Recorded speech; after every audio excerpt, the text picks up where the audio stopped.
Bonjour à tous. Et puis, la question d'aujourd'hui, c'est comment transformer son entreprise. Alors Pascal, le micro est à toi. Bonjour à tous.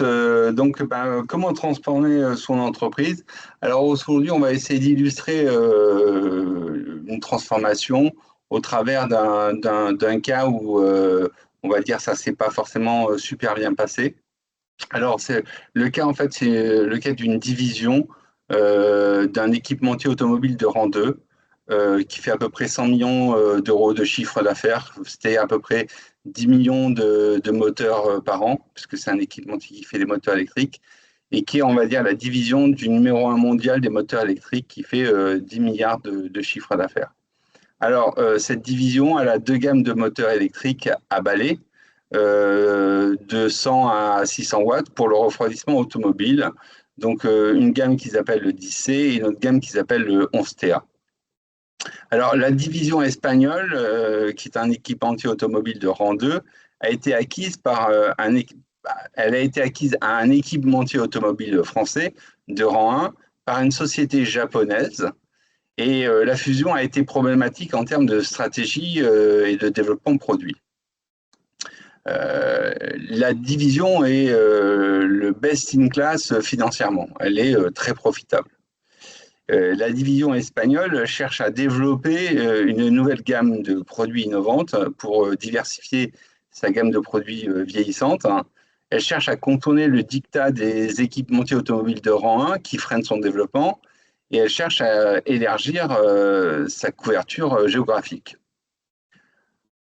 Alors, pourquoi elle veut faire tout ça? C'est pour augmenter son chiffre d'affaires, pour mieux absorber ses coûts fixes, pour conserver une forte marge brute supérieure à 33% et un payback inférieur à 3 ans, et puis améliorer les taux de retour interne des projets.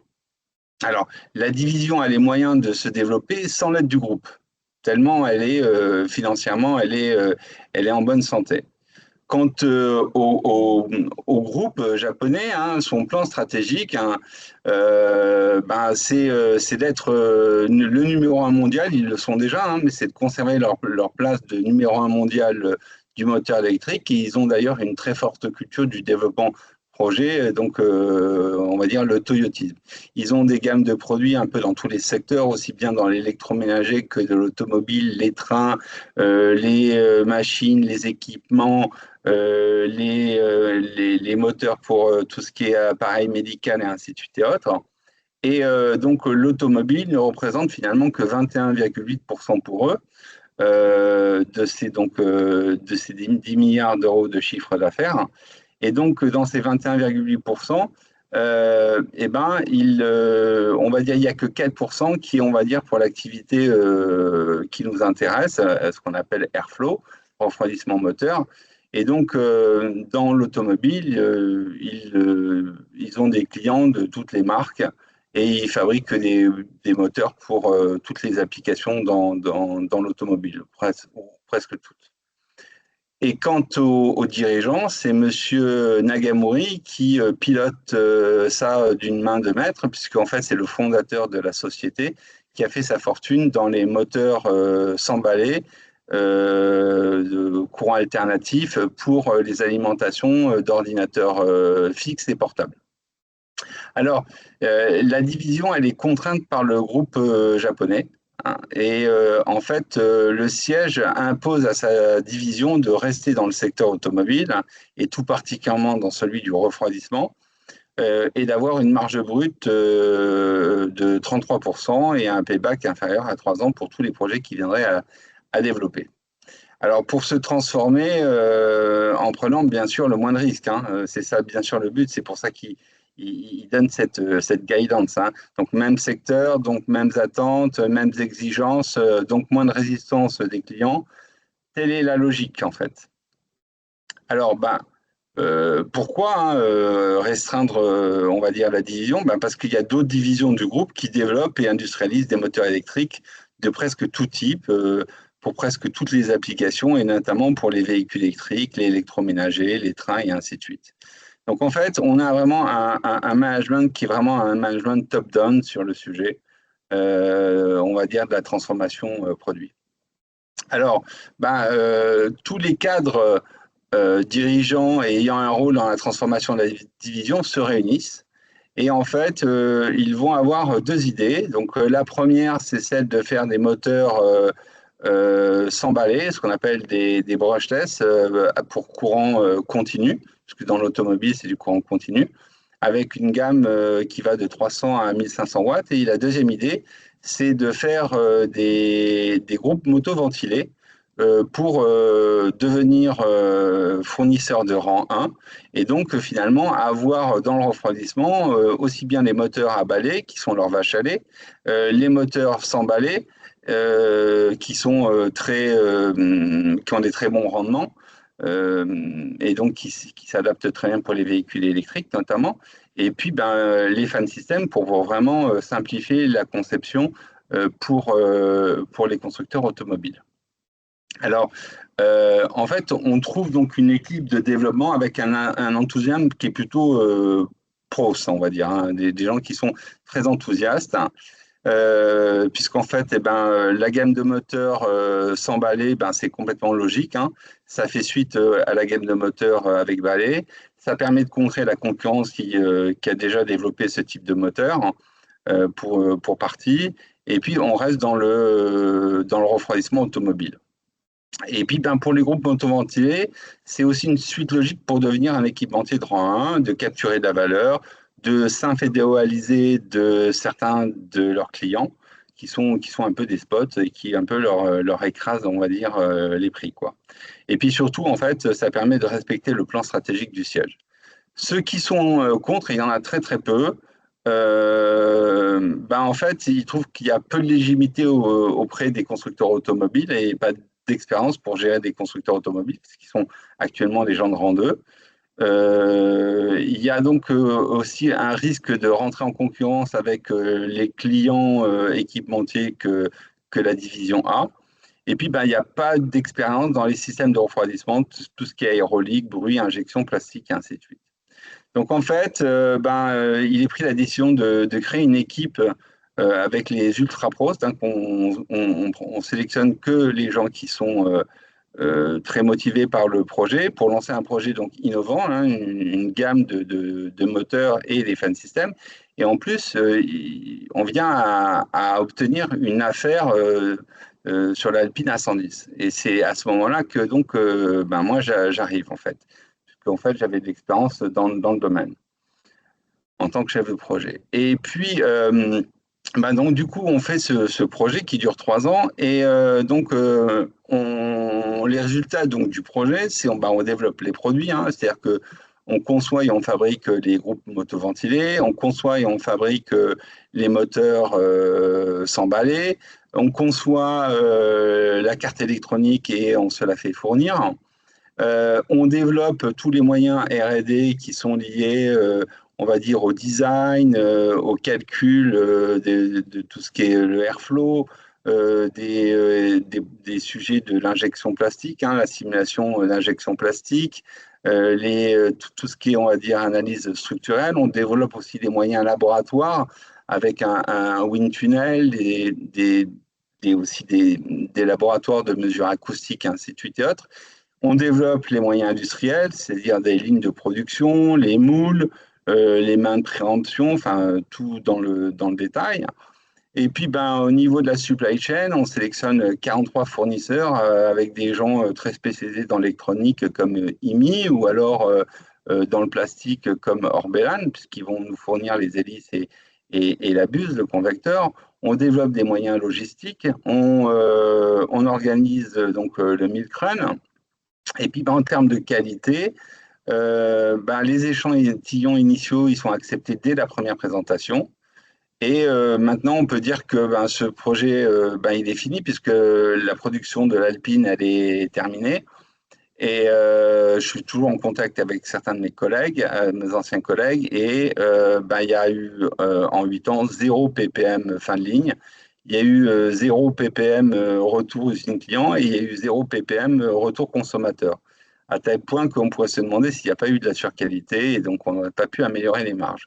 Mais toujours est-il, c'est que justement, quand on parle de vente et de finance, alors c'est un petit projet, hein, moi ce que j'appelle un petit projet, 26 000 véhicules, c'est petit par rapport à une plateforme de 10 millions de véhicules. Ça fait finalement que 4 millions de ventes, alors qu'un gros projet, c'est plutôt dans les 250 millions. Le coût de la baume, il est très faible finalement, hein, 36%. Les CAPEX, bon, ils sont, on va dire, raisonnables, 960 kg et 68% sont pris par le client. La marge brute, elle est bien au-delà de ce que nous impose le groupe à 46%. Le payback est de 2,7 ans, donc il est en ligne avec les attentes du groupe. Le TRI, donc le benchmark pour voir comment est rentable notre projet pour la comparer à un produit financier, il est de 23%. Et quant aux startup costs, ils sont nuls puisqu'en fait le démarrage s'est super bien passé, quoi. Donc c'est un projet, c'est un vrai rêve. D'accord? C'est une équipe qui avait peur de se lancer, et ben finalement, elle a super bien réussi, quoi, en fait. Donc, en parallèle de ça, en parallèle de m'occuper du pilotage de ce projet, j'ai aussi à m'occuper du développement des activités de ces deux lignes de produits de refroidissement qui sont nouvelles. Et alors, du coup, on va chiffrer pendant 3 ans, on va chiffrer 13 projets, hein. Alors, au début, on va bien sûr commencer par les high runners, c'est-à-dire les gros volumes, hein, du type Euro 6, CMP chez PSA, XJK, XFK chez Renault. On va aller voir Volvo pour coter un projet chinois avec Geely. On va coter du X52 avec Dacia. On va coter au Japon des projets Nissan et ainsi de suite. On va coter du BMW. Et puis, finalement, on fait un peu chou blanc à chaque fois parce que on est au prix, hein, on est comme nos concurrents, mais on ne fait pas du moins 30%, quoi. Ce qui est, on va dire, à peu près normal, parce que c'est comme des produits qui sont ce que j'appellerais des commodités, quoi. On va même jusqu'à côté des projets en Iran, avec Renault, et puis même PSA. Et là, le groupe nous dit non, non, interdit d'aller coter en Iran et en Russie, parce que il y a des réglementations qui fait que c'est pas possible, quoi. On cote aussi le SUV Alpine, mais finalement, c'est un projet qui sort pas vraiment, quoi. Alors tout ça, on a une grosse pression du siège, hein, qui nous dit show me the billions, hein, parce qu'en gros, ils veulent qu'on arrête de jouer avec les petits projets à 23 000 ou 26 000 véhicules. Il y a des mots qui sortent du type time for excuses is over ou what is your unique selling point, hein, en gros, qu'est-ce qui fait que vous êtes vraiment unique, hein. Alors nous, en l'occurrence, c'était qu'on était capable de faire à la fois les fan systems, qu'on avait les moteurs brushless et qu'on avait les moteurs brush. Donc pour couvrir toute une gamme de refroidissement moteur, on avait tous les produits en fait, hein. Alors que nos concurrents, ils devaient aller choisir l'un ou l'autre, hein. Et ils avaient des trous dans la raquette, hein. Et puis, qu'est-ce qui se passe? C'est qu'en fait, les stocks automobiles, ils augmentent, le marché se contracte, et puis les constructeurs, ils restent avec les équipementiers avec lesquels ils ont l'habitude de travailler pour limiter les surcoûts liés au manque de volume, quoi, en fait. Alors, en parallèle, nous, on est contacté pour nos moteurs s'emballer parce qu'en fait, ils sont particulièrement silencieux et notamment, on est contacté par des fabricants de ventilateurs portatifs pour l'habitat ou au plafond ou même pour les machines à laver parce que ce sont des moteurs qui se ressemblent beaucoup avec les moteurs de refroidissement. Les vitesses de rotation et de couple sont très proches de ce que nous, on fait dans le refroidissement moteur. Alors, mais malheureusement, la division, elle décline, hein. Elle me dit, non, hein, parce que c'est pas en ligne avec le plan stratégique du siège, c'est pas en ligne avec le plan moyen terme de la division, c'est pas en ligne avec l'organisation du groupe, hein. Donc nous, c'est une division on est catégorisé dans les équipements automobiles, hein, et non pas dans l'électroménager. Et puis, il y a la culture du code de l'honneur japonais, hein. En fait, il ne faut jamais faire perdre la face à un japonais ben, ça commence par déjà à ne pas émettre une idée n'allant pas dans son sens, hein. Donc c'est pour ça en fait que mon management n'informe pas des opportunités, on va dire, au siège au Japon, quoi. Et puis ben pourquoi aussi? Parce que ben si on veut faire des moteurs, adapter les moteurs BLDC au courant alternatif, ben ça va avoir un coût et ça c'était pas prévu, quoi, on va dire. Et puis, ben, on commence à me dire que les volumes sont trop faibles, mais bon, on n'a pas fait d'études de marché pour savoir quels seraient les volumes. Donc, rien n'est vraiment prouvé. Donc, toujours est-il, pour finir, c'est qu'en fait, il n'y a pas de pivotement. D'accord? Pas de pivotement et les directions attendent. Alors, le résultat de tout ça, c'est que ben, de 2019 à aujourd'hui, ben, on va dire dans la première phase de 2019 à 2023, il y a une baisse de la production annuelle des moteurs à balai d'essai, hein, donc courant continu, où l'usine elle passe de 10 millions par an à 4,5 millions par an. De 2019 à aujourd'hui, il n'y a pas eu de nouvelle affaire groupe motoventilé. De 2019 à aujourd'hui, il n'y a pas eu de nouvelle affaire de moteur brushless. De 2019 à 2021, le siège a fait de telle manière qu'en fait, toutes les équipes de transformation ont été 100% licenciées. C'est d'ailleurs pour ça que derrière, il n'y a pas eu de prise de commande sur les groupes motoventilés et sur les moteurs brushless. Et puis, de 2020 à aujourd'hui, les équipes opérationnelles et les équipes dirigeantes sont au chômage partiel au 3/5e. Donc, le coût du licenciement, c'est supérieur à 3,5 millions d'euros. Et le coût de la perte de connaissances, il est supérieur à 15 millions d'euros. C'est ce qu'avait coûté, on va dire, le développement du projet innovant, on va dire. Non pas du projet applicatif, mais du projet innovant, quoi. Alors tout ça, c'est un beau gâchis finalement à plus de 18,5 millions d'euros, quoi. Donc qu'est-ce qu'il aurait fallu faire, hein, ben, il aurait fallu avoir un management hybride, c'est-à-dire en fait un management bien sûr top-down, hein, mais aussi avec du bottom-up. Et dans le processus de la transformation, qui est, on va dire, un processus qui se fait, on va dire, en 5 étapes, hein. Il y a la vision, le pipe des idées, les projets innovants, les projets applicatifs, les projets de productivité. Ben, il aurait fallu, en fait, aligner régulièrement, on va dire à peu près, par exemple, tous les ans, le plan stratégique avec le plan moyen terme et vice-versa.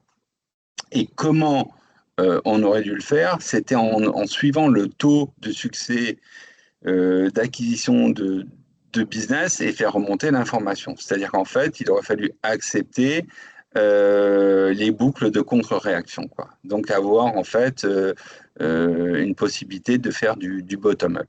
Voilà. Donc, eh ben, cette méthode de la transformation, en fait, les bénéfices, quels sont-ils? Dans le cas présent, ben, ça aurait été d'éviter la perte de 3,5 millions d'euros, parce qu'en fait, ben, on a licencié les gens pour 3,5 millions d'euros. Puis ben, en plus, si on voulait revenir à l'initial, hein, si on voulait réacquérir leurs compétences, il faudrait à peu près, en tout, on aurait perdu à peu près 18,5 millions d'euros, quoi. Alors, les solutions, en fait, c'est d'implémenter cette méthode de la transformation qui, finalement, est d'acculturer les équipes de transformation à la méthode pour transformer les entreprises et non pas uniquement dans la gestion des projets innovants, dans la gestion des projets applicatifs ou de productivité, mais aussi bien en amont sur tout ce qui est le pipe et des idées et la vision, quoi.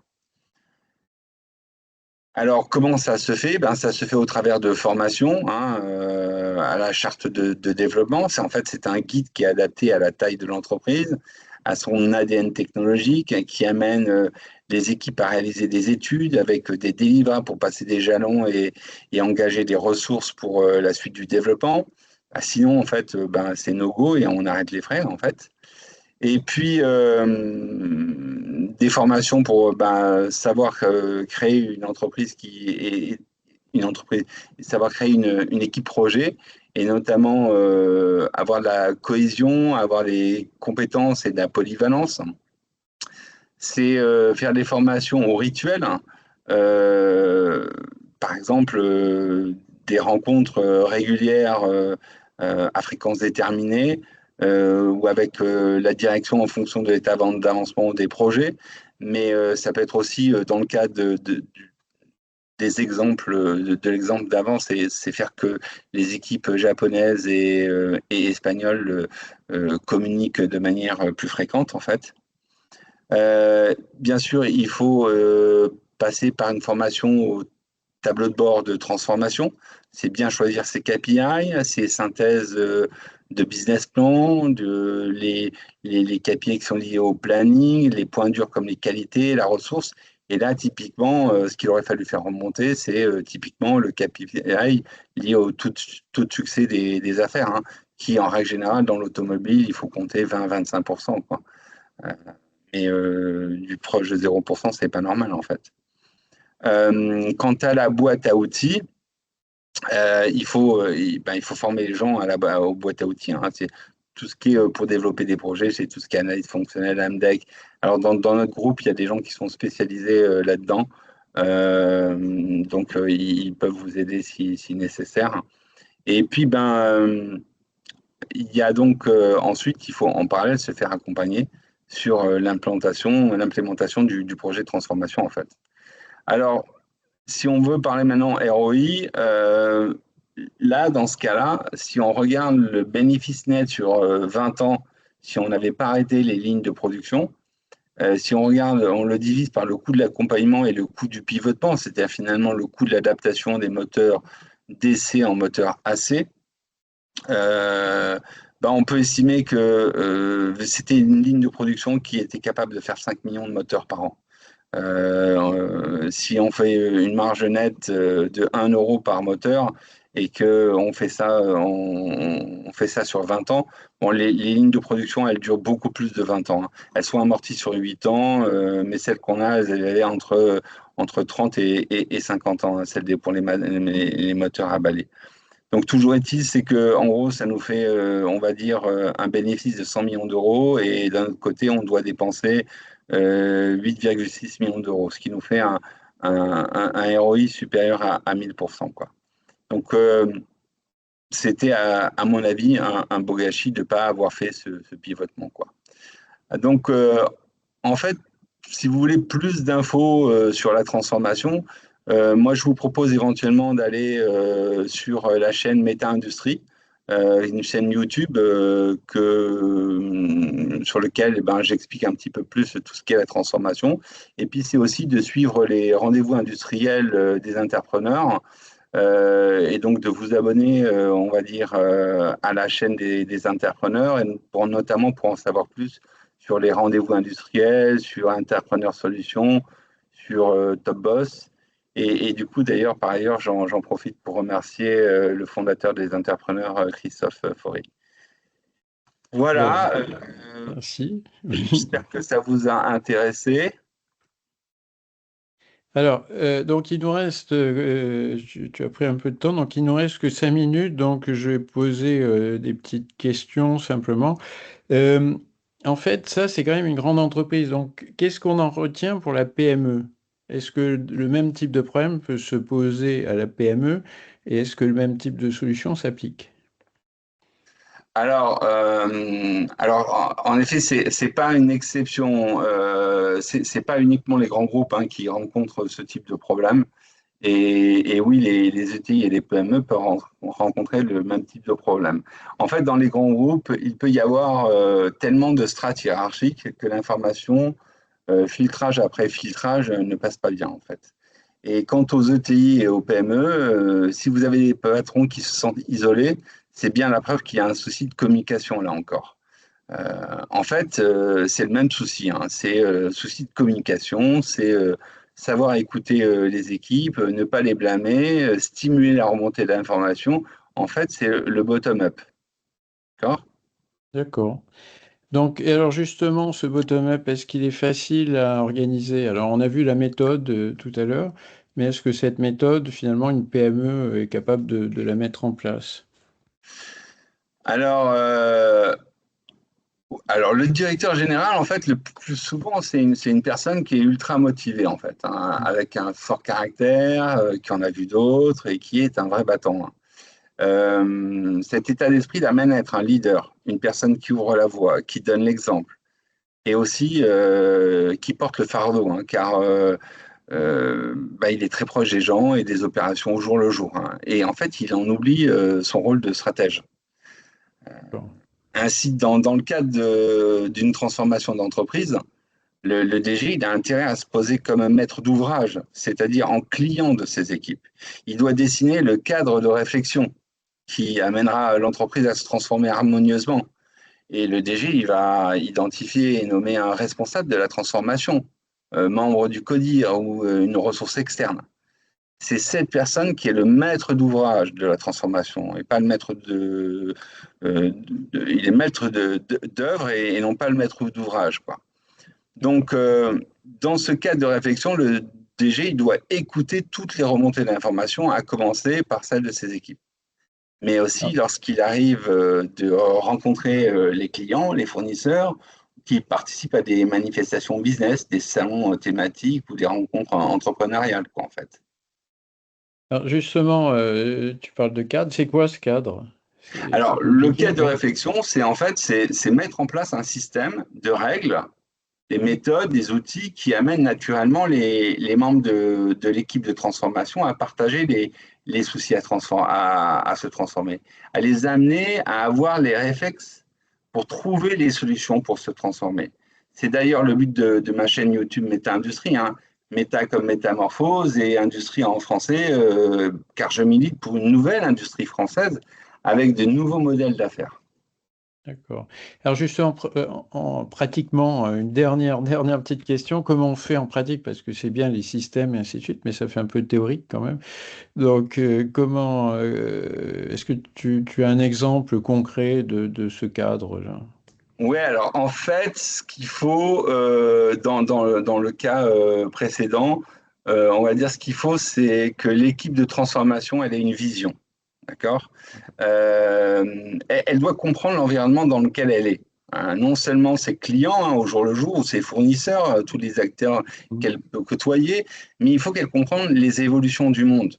Et elle doit se poser les questions, comment participer à la transformation du monde? Elle doit prendre en compte aussi les difficultés de la mise en œuvre du plan moyen terme. D'où la nécessité d'avoir une gestion bottom-up. D'accord?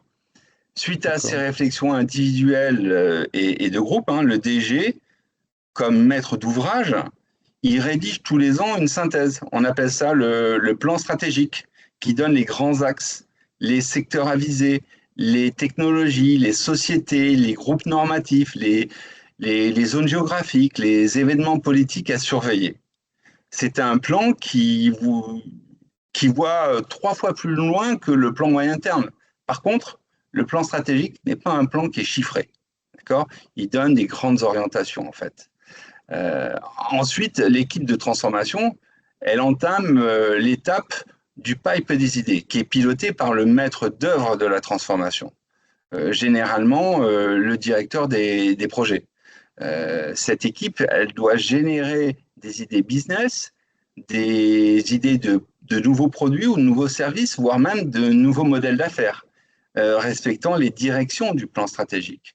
Des brainstormings sont organisés, les idées sont listées, évaluées en fonction des risques de mise en œuvre et des opportunités qu'elles ouvrent. Elles sont classées et les meilleures sont analysées plus profondément, sans étude de marché. On commence à chiffrer grossièrement les volumes, les marges, les coûts de développement, les coûts des compétences à acquérir sur des durées supérieures à la durée d'une affaire.